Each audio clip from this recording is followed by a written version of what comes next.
The guitar on this song, like the guitar riffs, it's like somebody took they found the part of my brain that releases dopamine, and they picked up a sledgehammer and they just smashed that part of my brain, and they keep smashing it repeatedly.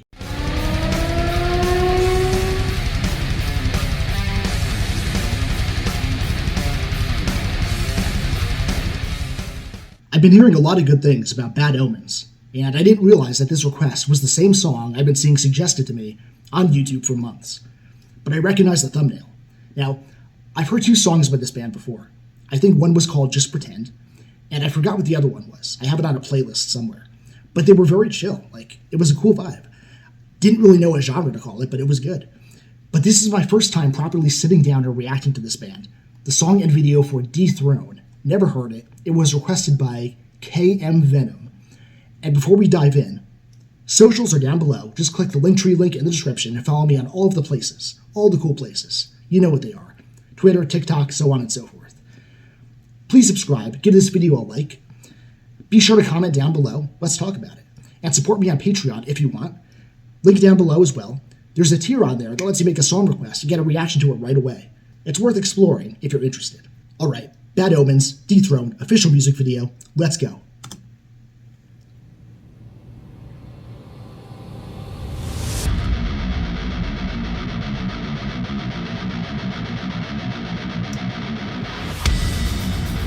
Alright.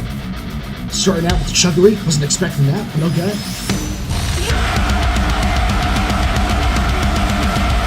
What?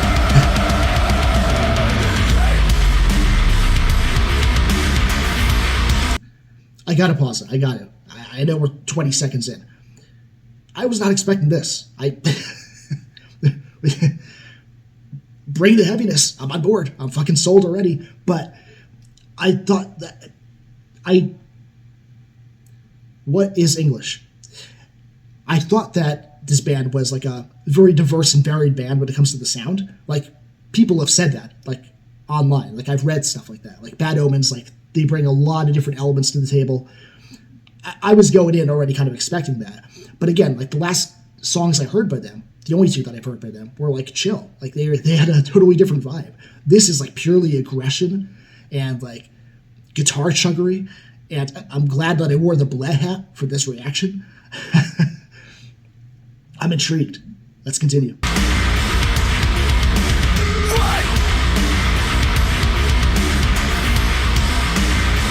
The thumbnail though should be giving it away, to be honest.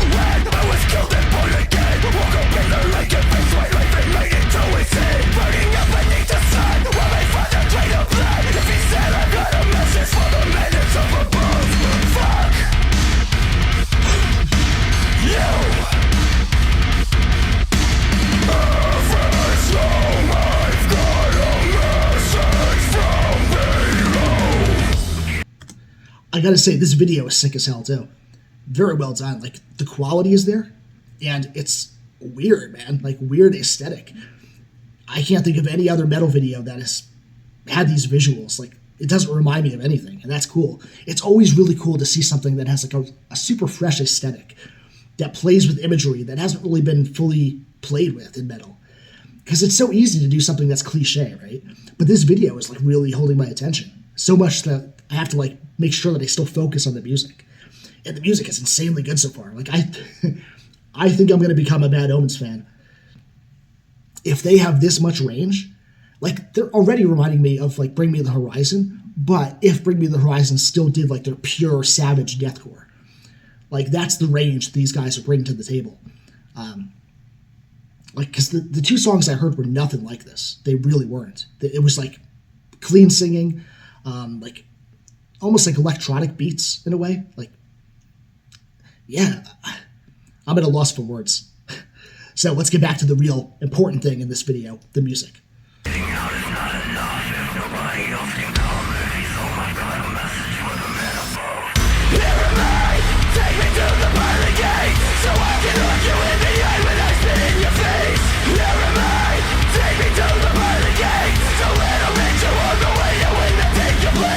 Yeah, these vocals are on point.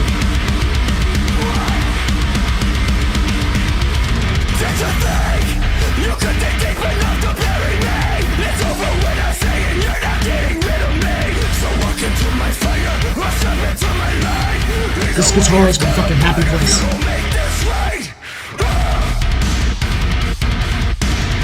This is so pummeling. This is so good.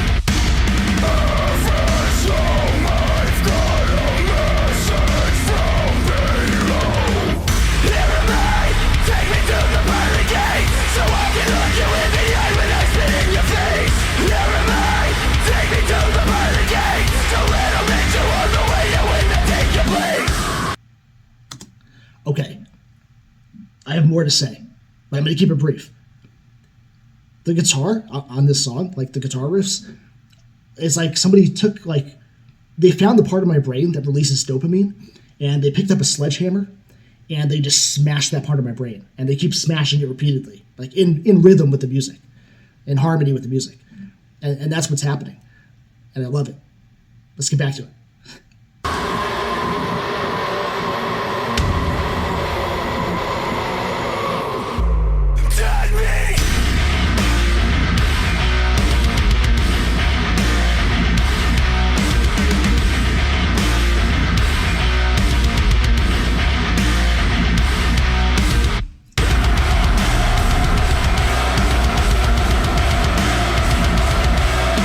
These vocals are impressive.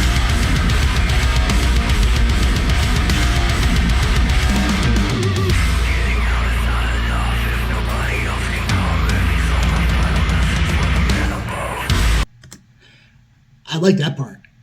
I didn't catch all the lyrics. Again, I'm going to read the lyrics after the reaction. We'll get into the breakdown. I'll dive into what I think the song is saying. You know how it goes if you've been here a long time. But I like, vocally speaking, I like that part. There's a lot of subtle change up and transition with the vocals, whether it's the harshes or whether it was that little momentary bit of clean vocals. Yeah, it's. I think this is a very talented vocalist. Let me know the name of this vocalist in the comments below.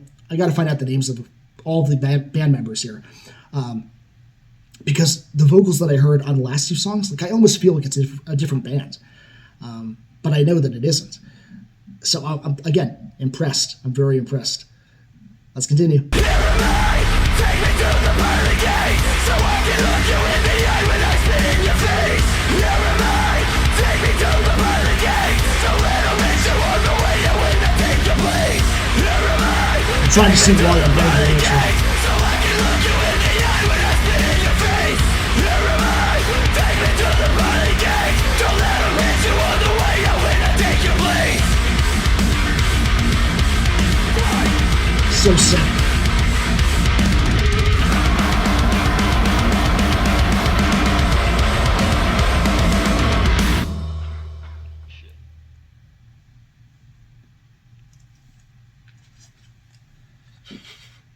That was a banger. That was a banger. The way that song ended, so chaotic, so deathy. Man, this had everything going for it. The guitar was like, it was like the ignition for the engine in my brain that was required today to give me energy. Like, this filled me with energy. This was savage. It was, again, pummeling is the word I really want to use for this one. It just had so much power and intensity to it. Like, this song was like adrenaline put to music. It really was. And again, I'm surprised that I didn't kind of assume that it would take more of a heavy approach based on the thumbnail that I saw. Because I saw the thumbnail, I didn't know what it was, but it looked like some kind of grotesque kind of figure. But this is so different stylistically from what I heard previously.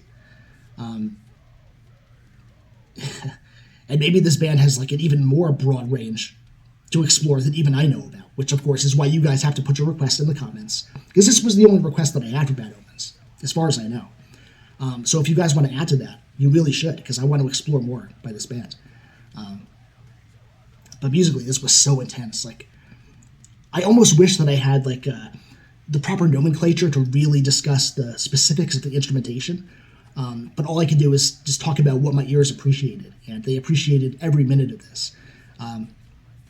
Again, I think that there's a really, really magnificent vocal range that this guy has. I think his name is Nicholas. I could be wrong. In fact, instead of being ignorant, let me just look up. the vocalist's name here. Oh, Noah Sebastian. Okay, my apologies.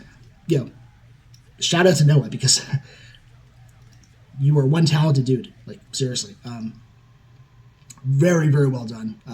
The harshes were excellent. And I remember his clean vocals being really good on the song that I heard before this. So I want to hear a song where he does both. Like, there was like that little part of like whispered cleans in this one, but I would like to hear a song by these guys where there's like a balance of both.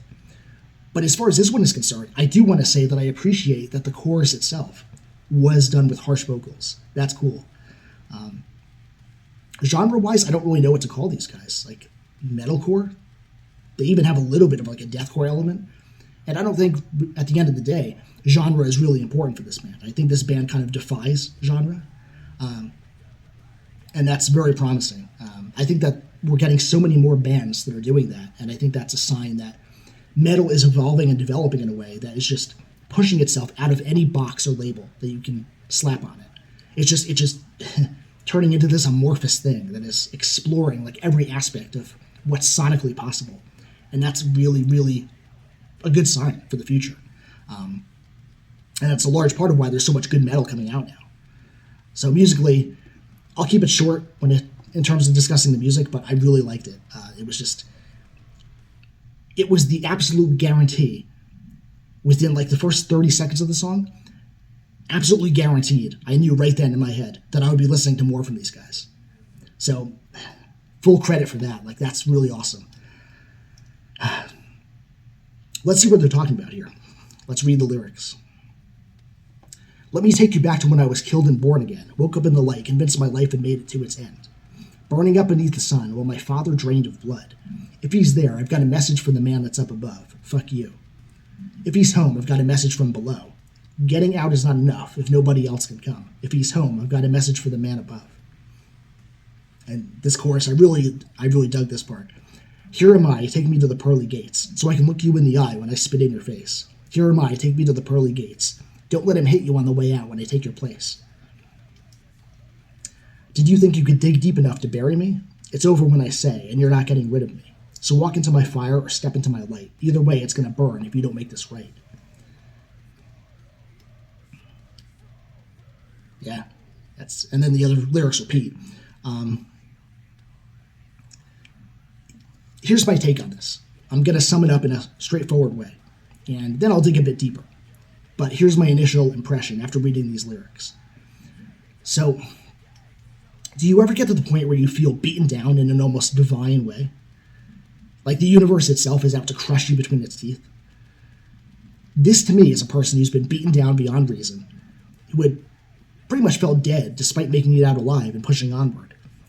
But they've lost so much, and whatever supposed God or greater power has allowed this to happen, this person is completely fed up with them.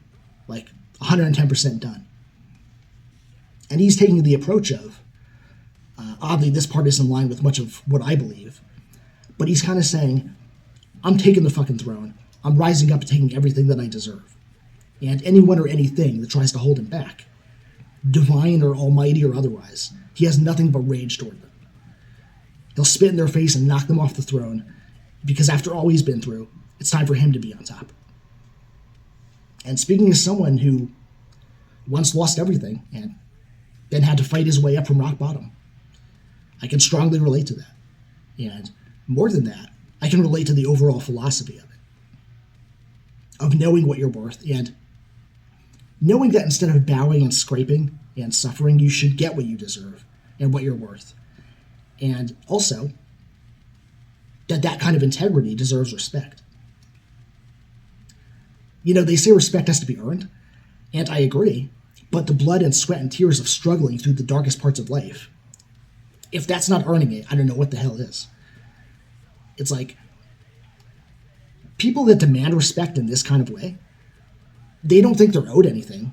What they actually did is that they paid for that respect. It's already bought and paid for. And the currency was their tears and their pain and their turmoil. So, and I feel like this person is saying he lost his father too, and that maybe he couldn't do anything to help because he was so consumed by his own suffering.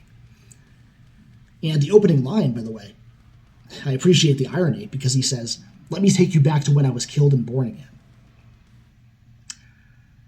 Right, so a lot of the time you get people who are Christian and who talk about being born again, often in this self-righteous kind of way.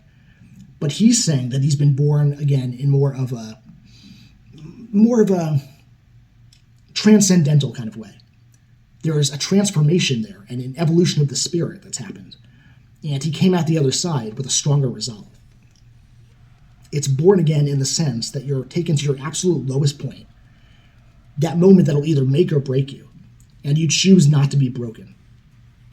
So it's a very honest take and a nice spin on what people might ordinarily assume when they hear the term born again. And here's the thing.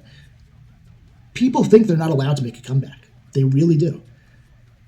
When people are really hurting and feeling defeated, I think that our society kind of naturally wires them to think that they have to stay in that dark place. Like, there's this cynical, self-defeating idea that once you're down, you stay down. And it's bullshit. But there's this idea that things don't get better, they get incrementally worse. And that's a self-fulfilling prophecy for anyone who tells themselves that. I firmly believe in the law of attraction, that you get what you put out into the world.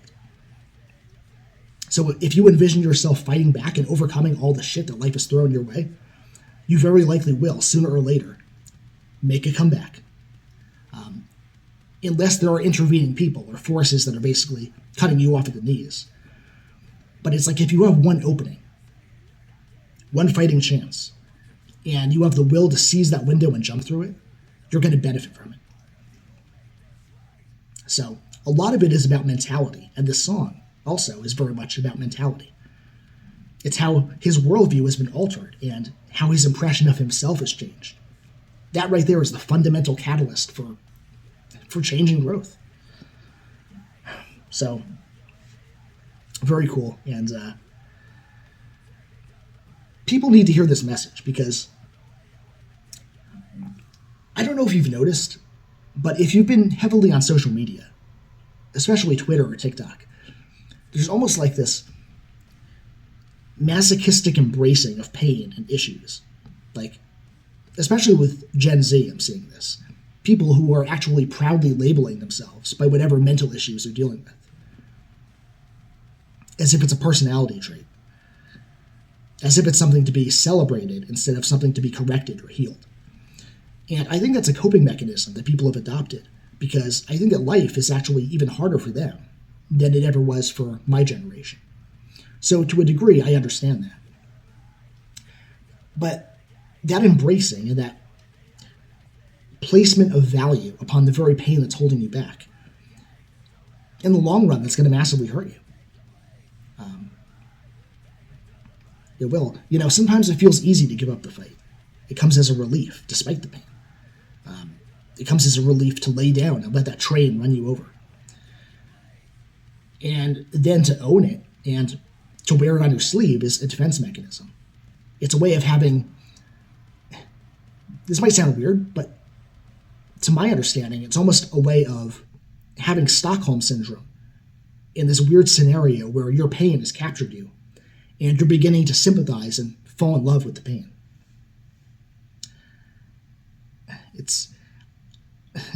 I could go deeper into that because it's such an interesting phenomenon, but, I'll exercise brevity for this reaction. But this song is saying the very opposite, though.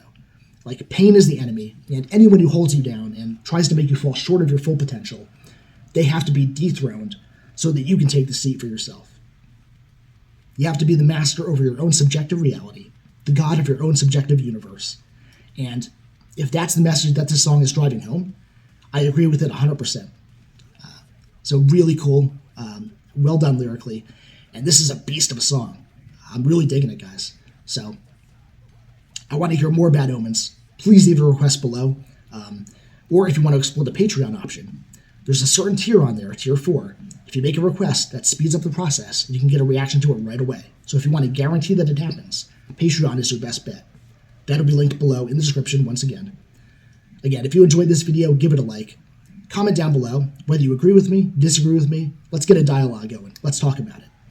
And of course, if you're new here, subscribe, become part of the Nuclear family. You're very welcome here. and you're going to see some cool content in the days to come. Once again, it is so good to be back.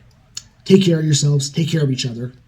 Much love and respect to you all, and I will catch you all very soon. Did you think you could dig deep enough to be